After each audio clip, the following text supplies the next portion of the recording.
Let's try to answer some questions like why does quantum mechanics exist? Why do we use brackets and operators? And why does string theory matter?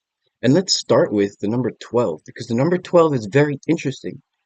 It's the same as the chromatic notes in the musical scale.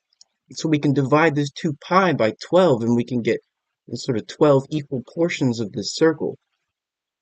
Then we also might want to consider 12 dimensions, or we could consider 12 generators. The 12 generators are pretty interesting. This is how we get the standard model. So we can consider this like SU3, SU2, and U1. So this gives us the 8 generators from the colors of the quarks. This is how you sort of switch colors. And you notice that we kind of have um, two sort of root things that sort of these sort of root generators, and then the ones that sort of move us up or down between the two points. SU3 is just a combination of U1 and SU2, so we kind of have to move from those to the other by using these other generators. Um, then we also have the triad, which is essentially the three generators that come from the SU2, and that's going to be the Pauli matrices. So we have the triad from the Pauli matrices. This is the octave from the SU3. This is the triad from the Pauli matrices, and we have a root note from the photon. So we actually have music theory within the standard model. There's triads and roots. This is a little bit crazy, but the photon is just going to be that point, that U1, that sort of one-dimensional generator, that sort of you can multiply everything by one and you can see whatever you're looking at. So you can do that with operators.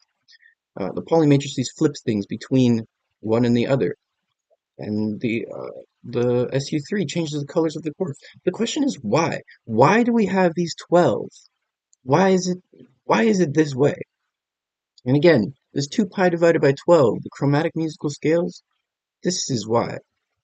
So let's talk about gravity now, because we haven't talked about gravity. We've talked about these are quarks, and then we have sort of electrons here, and neutrinos, and then we have photons. But where's the gravity? So we have to turn to string theory and think about, okay, well, there's 5 different types of string theory. You got type 1, 2A, 2B, SO32, and E8, E8. But all of these are basically incomplete, so they're kind of sort of working their way up towards a really complex form, which is this thing right here. It's a 10-dimensional by 10-dimensional gigantic thing. It's a space with uh, 248 by 248 generators. So each one of these spaces has 248 generators. Now, what does that really mean? Basically, we have eight eight um, eight fundamental ones. And then there's 240 root generators. So these are kind of somewhat irrelevant once we sort of apply our little twisting factors and break this back down to the standard model. Because this is what's important right here. We want to get rid of these 240 roots to come back down to the standard model. Um, but in order to do that, let's go ahead and consider our E8, E8. So we got two 10-dimensionals. And what is this? This seems like bracket notation. So let's analyze this a little further. Well, let's go into the next dimension. So we need M theory now because well, string theory isn't enough, and we need another dimension. So how do we connect these two spaces? We can spin around a circle, and we're going to need two extra dimensions. We need, first of all, the dimension that allows us to move around the circle. So we have 10 here, 10 over here, and then 11 sort of spinning around. And then we need another dimension right here at the origin. And this is the critical dimension right here at the origin. This little origin right here is an origin of unity. It's it's this little thing. It's a ohm. Uh, so what we're going to see is that that little symbol right there is an operator. Yeah. Okay, so this is essentially the delta function, the Dirac operator. We could say the Dirac operator right here, but what could I say? D0 basically, kind of like that. It's like a Dirac operator right here. and we're going to represent it as like a little or whatever. So there's a zero dimension, and it's a point, and it's the operator of quantum mechanics. But anyway, so what we're going to do is we're going to now think about, so we have 12 in total. So we have 1 plus, plus 10, and essentially we can consider those to be 11 here, plus the spinning around, so we have 12. And this is how you write that out mathematically. So we have our 12-dimensional manifold, and we have 10-dimensional spaces built like this. The real 1, 3, and then we also have tangent to it, the 6-dimensional complex space. It's sort of like a 3-dimensional volume, but it has A plus BI, so we have 6 dimensions in total. And so we have this 4 plus 6 situation happening here, so we get that 10-dimensional space, and that's what these are. And then we have this dual, the dual happening right here. Kind of get this sort of, maybe we can call this an E plus and an E minus in a sense.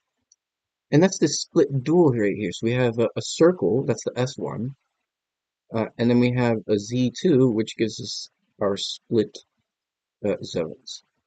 And that gives us our dual. So we have two 10-dimensional spaces split around a circle, S1. This is the extra dimension that sort of rotates between those two spaces. And then we have the common origin right here. So we're taking a union, and we're putting that all around this common origin at 0, which gives us that extra dimensional point right there. And now we have our total of 12. This little thing is called an orbifold because we can kind of fold this circle around like this, in a little folded circle. The little phi angle that comes out of here with the folded circle, it helps with curvature concepts, but we're not going to consider that right now. We're basically in flat space, in a sense. Um, so now what we want to do is we want to consider 12 roots of unity. So we have 1, 2, 3. There's different roots around this sphere, I suppose. It's sort of a um, spherical roots, not necessarily a circle, but more like a sphere. But these roots have to satisfy certain certain boundaries. So we have these fields that come from the E8 gauge group. The fields from this is the gauge group right here. They're going to satisfy these boundaries. So basically, the idea is that one field ends and then the other field begins that particular root of unity right here. This is how we can define that. One field begins, the other field ends that point of unity. And this is where we get our little operator. So, well, at each one of these little points, we kind of have the ability to sort of switch around. Um, so, so how do we break this E8 into the SU3, SU2, and U1? Um, we could do this in a couple different ways. So, I don't know. Let's kind of move on to generations at this point because this is kind of where things get a little interesting. So we can consider these 12 roots of unity as being sort of generations. So we can divide this by 4, and we could sort of do a little modular rotation. So we can go 1, 2, 3, 4, and then we get here to 5, and then we do 1, 2, 3, 4, and then we get here to, sorry, 1, 2, 3, 4. So we follow the reds. We got 1, 5, 9. That gives us 3 generations. So we can basically take this 12, and we could do this modular rotation, and it gets split apart. If we have just a wave function here, generation 1, then we can modulate it by 4 roots, and we can get to the second generation, modulate it by 4 again, get to the third generation, modulate it one more time, we get back to generation 1. So we can literally do like generation modulation through these eigenstates. We got 12 of them. So that's kind of cool. Now this point right here in the middle is really, really important. This is a topological monodromy. It's just a little point right there. What it does is it allows us to take two wave functions from each space and combine them together as sort of an operator right there in the middle. So now we sort of pull out quantum mechanics from this. And we could say, okay, so we have the Dirac point right there, we got the operator, and we're taking these two, the cross section essentially of these two spaces, and we're trying to see, what exactly is this is obviously the same thing, right? Oh, these are the generators that remain. So these actually have, there's 248 in a sense here, right? And then how do we get only back down to just the 8 that we have up here? Because this is just 8 of them. This is the small e versus the big E. So there's still 248 right here, where 240 of them are just roots. What we need to do is we need to make sure that there are only the fields that remain that satisfy these field conditions, and that drops us back down to the 8 that should do that. Um, Anything that's 0, if the combination doesn't work, then you get a non-physical result. Anything that is 1 gives us visible, um, the visible observable that we can see. And oh yeah, this is going back to the generation switching. So yeah, so we can also switch through the generations with a matrix by saying that we can flip around with these zeros here, 4 or an 8, using the root of the 4th or the 8th sort of division of that sphere, and we get 1 by -1, so we can flip through our generations like that. That's pretty cool. And let's consider that what we're really doing when we take each quanta a step or whatever is possible. This is a little bit weird maybe, but it could be, oh, this is a great way to visualize it. But you can kind of see an intersection here. It's an intersectional point. Here, I guess we can put a little circle there, because that's usually when we're familiar with points. Consider the intersection of this point right here. We have, our four slopes. We got four slopes from one field, which is E8. We got another one right here, which gives us the other E8. And each one of them is 10 dimensions. And so you can see how we got four slopes from each, but they're going to be the same. So those are actually all the same here. And then we have, 6 different complex dimensions from this side, and we can split these complex dimensions into this. We kind of get this Runge-Kutta four-step quantization. This is just an interesting way to view it if we happen to know about Runge-Kutta approximations. We're basically splitting SU, and we get this 2 plus 1 right here. We have 2, and we have, you might want to write a 1 plus 2 because the coefficients of our slopes are essentially going to break down like SU12, SU2, and U1,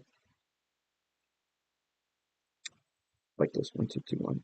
So this is a very interesting way to look at all this stuff. I'm sure it doesn't make a lot of sense, but music theory is actually the standard model in 12 dimensions. We get like this 12-dimensional music theory happening, and it's building the standard model with our little uh, operator right there at the center of this orbifold. And this is what happens with the orbifold once we start bending it. We start getting, it's no longer 2 pi, it becomes pi and stuff. But that's besides the point. This is just really cool how we're able to derive the way that we can build the quantum mechanical structure of this pulling these operators out by using these gauge rotations around this point. That's insane. Anyway, thanks for watching. I'll see you around, guys.